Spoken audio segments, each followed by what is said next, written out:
Greetings, everyone. This is John, and I'm going to attempt to talk about my process. In looking back over old work and at current work, I have seen some commonalities or some threads that have show up through everything, and the main one I think is drawing. And I've always loved drawing. Here are some early drawings that I found just before starting the grad program in a box of things when I was cleaning out my home. So these, I believe, are from first or second grade. This one I know is from second grade. It was given to me by the woman who was my second grade teacher. She also taught in the district that I currently teach in. And anytime we had a writing assignment, if there was any blank paper, I filled it with drawings. And as you can see, I wasn't a very gifted writer nor draftsman, but I was actually in, I guess they would, back then it might have been not called special ed, remediation for reading and writing. And a little bit prophetic though, because if you look at this, you can't see here on the scan. I don't know why it didn't scan in color, but the van in the drawing is red, and it says when I'm 16 that I'll go to art school, I'll get a van, and I'll sell my pictures from it. And ironically, in 1995, while I was at Tyler School of Art, I did purchase a Volkswagen van, and it was red. And although I haven't sold artwork from it yet, I do plan on fixing it up and driving it around the country. This is in its current state. It looks nice, it just doesn't run reliably. It is 26, 7 years old, so it's got probably 270,000 miles on it, so it's definitely been well loved. So for me, drawing has been traditionally just a way of, like I said, thinking visually. If I get an idea, I have to start seeing what I'm thinking, which never really looks the way it does in my imagination, but that's the process, I guess, looking at it and responding to what actually goes down on paper. And I've shown you this painting before.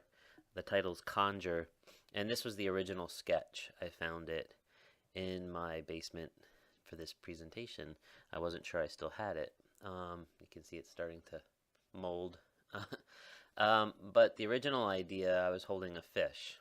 The idea was from the Mayan Codex. The first Mayan Codex to be decoded was a hand holding a fish, and it was to symbol like reaching into another realm and pulling something out. So it was quite literal in the drawing, and then it always bothered me. I did several drawings. You'll see one later in shots from my studio. And eventually the arm just disappears into the wall like he's reaching into water. And I like that process of responding to the work, and I'll come back to that. Photography's always been a part of my process. As I said at the last slide, if you look on the photo of me on the right, you'll see the earliest drawing for Conjure with me up against the wall. There were several of them before the painting happened. And you can see me here modeling for myself, trying to get some poses for the different characters in the painting, because some of them were difficult.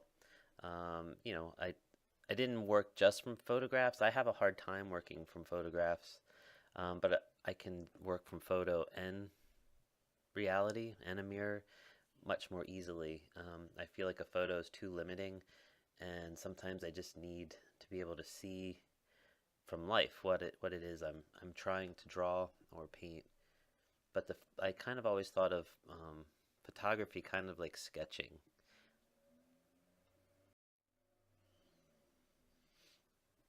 So here is another painting. I'm not sure what happened to my text.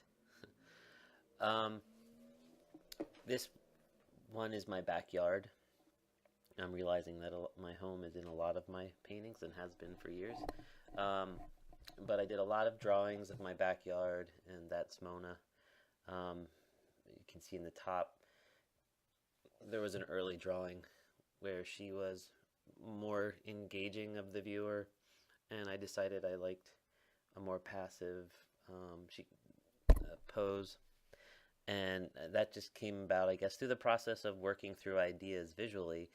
Um, I get an idea in my head, and it rarely ends up looking like the original idea.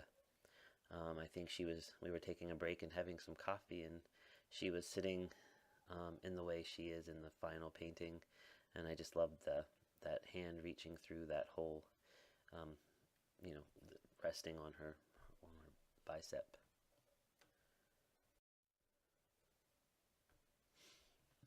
Um, so again, just another example, an older painting before grad school, and the original sketch, and you can see the hand on the, it would be my left hand, but it would be the hand on the right of the drawing. Kind of moves. I like that history. And the final painting that came from that, um, sort of like the dark cloud hanging over you in the studio. So I thought I'd make it literal. So drawing up to this point has really been sort of just a way of creating compositions for paintings, or working out ideas for poses or environments. And things were really pieced together with drawing. And I would say maybe the year before graduate school, I was doing still lives, um, where I was working directly, no preparatory drawings, just painting. But I was thinking of them, um, maybe more formally, looking for what I felt the composition needed, maybe starting with something that was just ready at hand in my studio, and then looking at that and thinking, okay, well, needs more something to activate here or less of something there. And so they weren't really started as still lives as like intended. Maybe I was cleaning up my studio, and like for instance the accordion case with the plant on top of it, um, I just decided to paint it. And the one on the left, um, I painted that around the holiday times because somebody gave me, I can't for the life of me remember what these are called right now. This typical holiday red plant. But I didn't want to just paint a plant in either of these, so what was going on around them was important to me. And it wasn't just something that happened to be there. I kept adding things to um, what I recognized, like that looking down. Um, and that comes in later, I think, with what I'm doing now. This one especially. The pomegranate in that blue bowl. I just thought it was really nice, and looked through some old flyers or some mailers from shows, and I actually was in a thrift store and saw some patterns for making dresses, and thought it was beautiful and delicate, and would be much more interesting than just the tabletop. So um, they're still lives, but I kind of think of them more, I don't know, like more sort of responding to modern painting than like traditional still life. And at the same time I was doing those, I was still working with the figure, but I was just skipping the painting stage and just making large drawings on mylar, with powdered graphite, powdered charcoal, pencil, Conte. So again, this was probably drawn looking in a mirror, kind of leaning to the side, but when I hang it, like I hung it so it looks like I'm falling.